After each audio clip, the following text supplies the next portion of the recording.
Have you ever done something you knew was wrong, but just couldn't resist?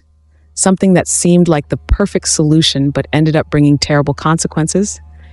If you've ever felt that kind of regret, then the story I'm going to tell today will keep you hooked until the end.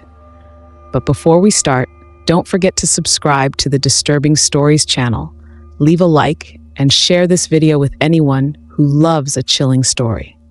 My name is Camila, and this story happened when I was in high school.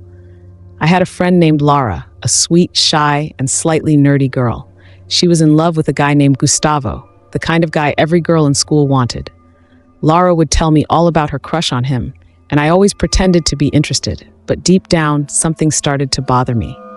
Why would Gustavo never look at me the same way? The jealousy grew, and I began to want what Laura desired so much. That's when, in a moment of desperation, I decided to take action. I knew of a woman in town who was known for practicing witchcraft.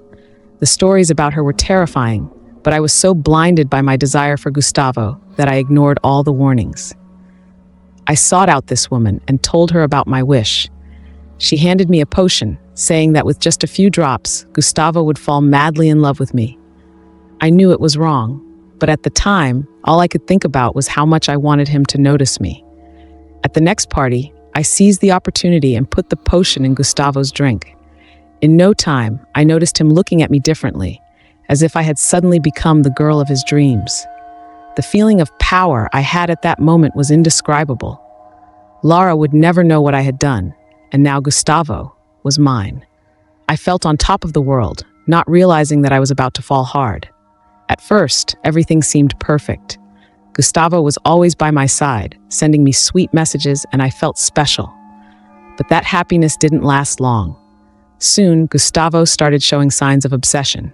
He wouldn't leave me alone, got jealous of anyone who approached me, and his declarations of love became increasingly intense and disturbing.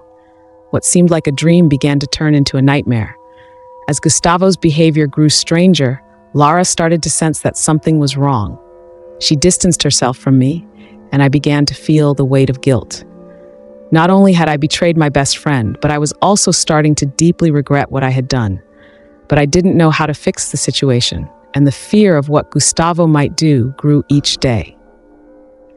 One night, Gustavo showed up at my door, completely out of control. His eyes were different, dark, and he was saying things that didn't make sense. It was as if he was possessed by something evil. Desperate, I tried to calm him down, but he didn't seem like the same person anymore. That night made me realize that the potion had awakened something far worse than just an obsessive love. I had unleashed a dark and uncontrollable force. Completely terrified, I went to the house of the woman who gave me the potion, but when I got there, she was simply gone. It was as if she had never existed. I was alone, trapped in a situation I couldn't control. Gustavo, on the other hand, continued to haunt me. He appeared in my room at night like a shadow, murmuring terrifying things. I knew I had to do something, but I didn't know what. After that night, Gustavo disappeared. No one knows what happened to him, and to this day, his whereabouts remain a mystery. What I do know is that since then, my life has never been the same. The nights are the worst. I feel like I'm being watched, as if Gustavo is still around, waiting for the right moment to reappear. All because of a decision made out of jealousy and desperation. This story taught me that messing with forces we don't understand can have terrible consequences.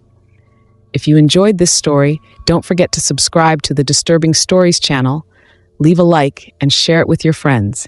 It really helps us keep bringing you more terrifying stories like this one. And remember, what we desire isn't always what we truly need. Until next time,